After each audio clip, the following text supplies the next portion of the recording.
This is Joyce, back from many, many events over the last few weeks. I spoke about the future of work in Detroit and all over the country, what's happening, and how we, the people, are becoming forced to take risks and to become entrepreneurs. It's not easy for us. It's not easy for anyone to change and change radically and develop new skills. And it's not easy for people, some of them, to even get out of bed in the morning, become educated, and then go from education to a job, and then find out that those jobs cannot be had because there's a lack of transportation.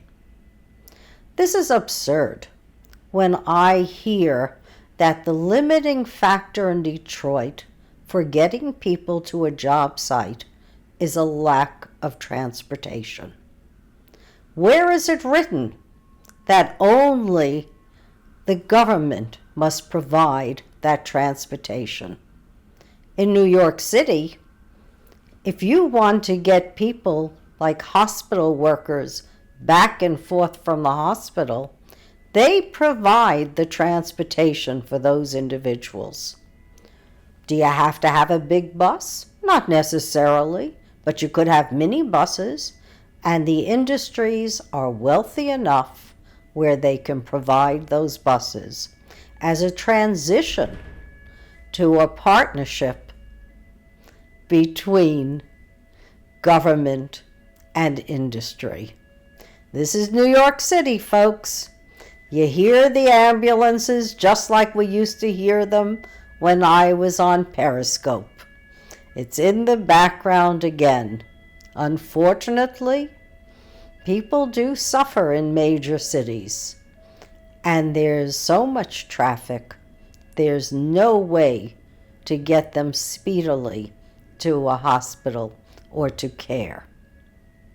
So this is what we deal with on the urban level. What happens in the rural areas of the country, you need that transportation desperately.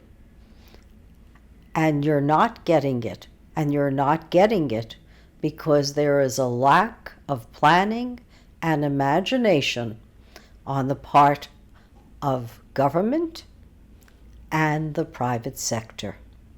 Which brings me to the next conference that I went to just yesterday.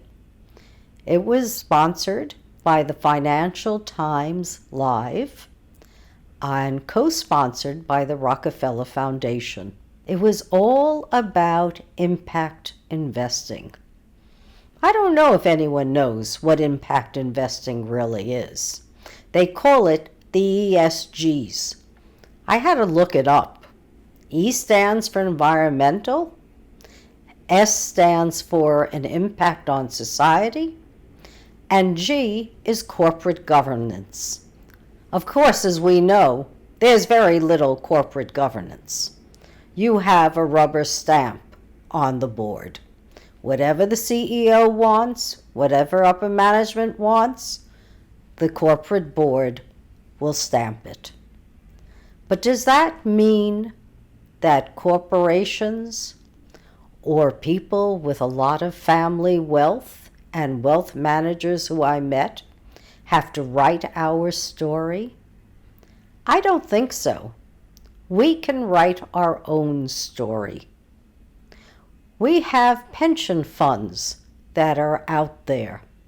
We may not be all invested in the stock market, but if impact investing for social good is not happening on the corporate level, then what's wrong with people who are dependent on pensions from taking their money out of those investments that do not have a positive impact on our society? And there are many, because out of all the corporations in America, perhaps 2,000 have a dedicated mission as a B corporation to serve the needs of their employees and of the community and their shareholders. They may not be making 5,000 times the salary of their ordinary employee, but I'm sure many are making a profit. So I can look at the macro level and I can say what I think is wrong and how we can fix the problems of our state of inequality. One of the ways would be to actually say that if you believe that pollution is harmful to you and your children, that if you have control over any stock that will add to the pollution level of this planet and cause the planet to warm 2 to 5 degrees, which will be impossible for most of us to exist, then put your money where your mouth is. Take your money out of those corporations. Does it have to be forever? No. We can transition. We can cite what we think is appropriate turnaround for the corporations that we want to really do and have a positive impact on our society. What we can do is say we will reinvest when you treat your employees with dignity, you give them a living wage, when you stop polluting our atmosphere and our water, and when you have true diversity on your corporate boards. And little by little, we can give back the money to the corporations. But it can't be just a mission statement. We have to be able to measure the changes with concrete data, like people not going to the hospitals as often, not having asthma attacks, not getting heart attacks or strokes. And these are measurable parameters. Not missing an education, not missing school. We can measure this all over the country to see what does our impact investing really mean. So right now, impact investing is aspirational. I think it's probably as aspirational as the 266,000 jobs that were reported for November. Doesn't seem possible. We all know the GDP doesn't work for us. Doesn't work at all. That too is an aspirational number. It doesn't count people who are contractors, and it doesn't count people who are unemployed.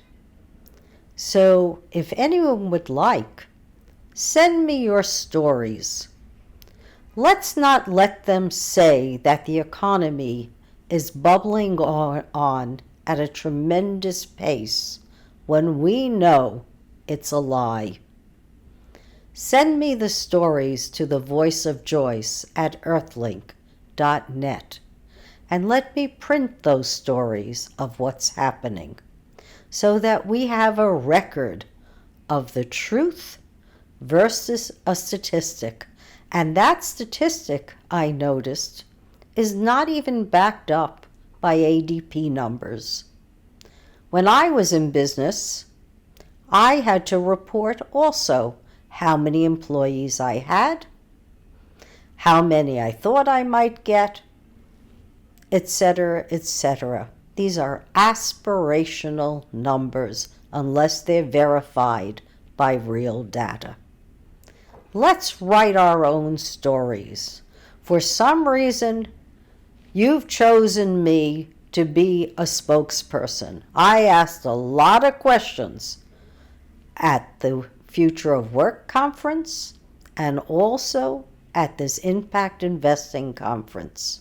And I feel if this is what you want, then you're looking to me to provide solutions. I can't do it alone.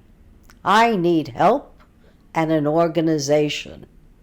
But together, I know, with the voice of Joyce, that we can move forward together.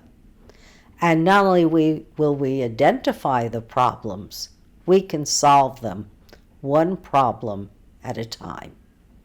So take care, everyone. I'm no longer an activist. I'm a doer. And I will be interviewing 2 friends tomorrow who are also doers, Cora Portnoff and her husband Ray Gunn, who is a leader in the African American community in New England. And I look forward to telling their story as well. So, want to be an impact investor? Divest. Do it now. All those family businesses that have trillions under their belt, trillions that we'll never see, divest if you care about society at all. Unions with pensions, they can certainly divest. And that's the message today. It has been burning a hole in me as I've looked at the very top of our society, and I've looked at the best and the brightest, and I've come away thinking, I don't want somebody else to write my future, or the future of my children, or the future of my children's children. I want that future to be bright. And to do it, it means we really have to work together. So take care and have a great week. See you soon. The Voice of Joyce. Thank you.